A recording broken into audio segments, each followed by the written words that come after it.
कराची में भत्ते की पर्चियां, ताजिरों में खौफ की लहर, हुकूमत और इदारे खामोश। कराची एक बार फिर खौफ के साए में डूब गया।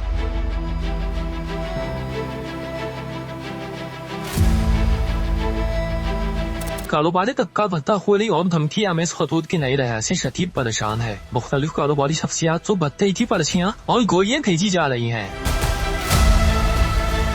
ताजिर रहनुमा अतीक मीर ने इंकशाफ किया कि कारोबारी अफराद को भत्ते की पर्चियों के साथ गोलियां तक मौसूल हो रही हैं, मगर खौफ के बायस कोई आवाज नहीं उठाता। और वो खबरदारी किया कि अगर हुकूमत ने माजी की तरह फौरी कार्रवाइयां न की तो शहर में नफल मुफानी का सिलसिला दोबारा शुरू हो सकता है। उनका कहना था कि हुकूमत नाकाम हो चुकी है, इसलिए हमने आयत की हिफाजत के लिए खुद इक़दाम उठाया। कानून हमें अपनी हिफाजत का हक देता है। अतीक मीर ने गवर्नर सिंध, वज़ीर-ए-आला सिंध, डीजी रेंजर्स और आईजी सिंध से अपील की कि भत्ताखोरी के बढ़ते वाक़यात को मामूली न समझा जाए।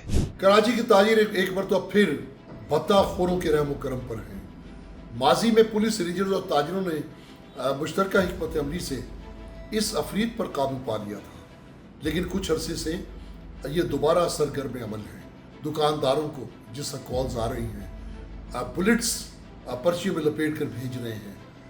90% से ज़्यादा ताजिर इन शिकायत को वाविला नहीं करते, क्योंकि कॉल करने वाले जो मुजरिम हैं वो पाबंद करते हैं कि अगर अपने बच्चों की और अपनी जान माल की हिफाजत चाहते हो तो खामोशी से भत्ता देना होगा।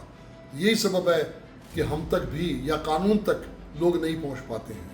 अगर दोबारा कानून मुतहर्रिक हो गया, दोबारा इसके खिलाफ माजी की तर्ज पे कार्रवाइयाँ शुरू हो जाएं तो लोग हौसला करेंगे और हम जल्द से जल्द इसके खात्मे में कामयाब हो जाएंगे।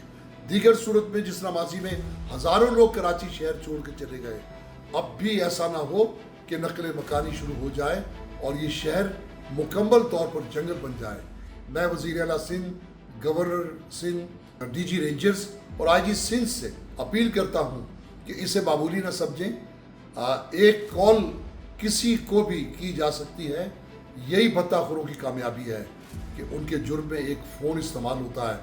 अब चूँकि बेहतरीन एक सिस्टम मौजूद है, इस पर काबू पाया जा सकता है, इसलिए फौरी कार्रवाइयाँ की जाएं। कराची चैम्बर ऑफ कॉमर्स ने भी अराकीन के लिए सिक्योरिटी एडवाइजरी जारी कर दी है। एलामिया में कहा यह है कि भत्ते से मुतालिक खतूत के मुताबिक वाक़यात रिपोर्ट हो चुके हैं।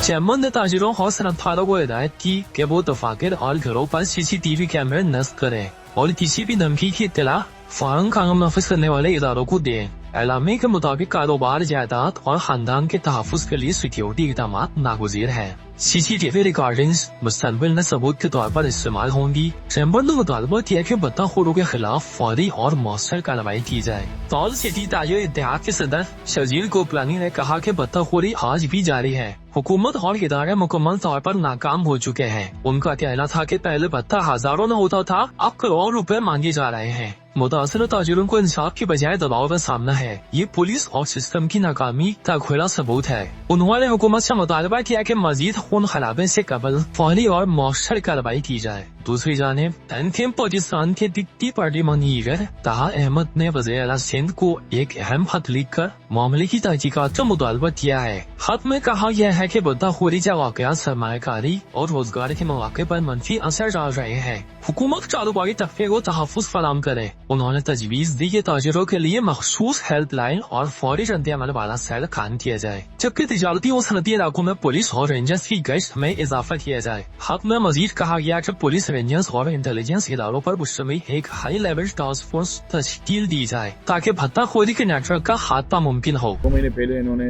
जो तकाजा जो है भत्ताखोरों ने वो 10 लाख से कम पे डील नहीं कर रहे थे, वो भी हमने पुलिस को कंप्लेन की है, और लेकिन उसके भी मुलजिम नहीं पकड़े गए। और जब इनसे बात की जाए तो एक ही बात आती है कि वो जी वो जो कॉल्स आ रही हैं वो बैरून मुल्क से आ रही हैं। जब आपके पास इतनी टेक्नोलॉजी आ चुकी है तो उन बैरून मुल्क से आप लोग क्यों नहीं पकड़वाते? इंटरपोल को क्यों इस्तेमाल नहीं किया जाता? ये सवाल या निशान है। साथ साथ एक मसला जो सबसे बड़ा है वो ये है कि रेंजर वो ये समझती है कि हमने सिर्फ जो है इनसे तस्वीरें खिंचवाने के लिए इनसे रब्ता करते हैं, तो हमने अब रेंजर से भी काम करना जो है मुनासिब नहीं समझते, क्योंकि हमें तो सीधी सी बात ये है कि भत्ताखोर जो है उनको जब भी सर्जरी होती है वो कॉस्मेटिक सर्जरी होती है اور صرف یہ دکھاوے کے لیے ہوتے ہیں. ان کا جو سب سے بڑا ملزم ہے وہ سب کو پتہ ہے کہاں ہے اور کس طریقے سے اس کو پروٹوکول دیا جا رہا ہے, اور آپ بولتے ہیں گواہ نہیں ہے, تو گواہ کیسے اپنی جان کی بازی لگائے گا.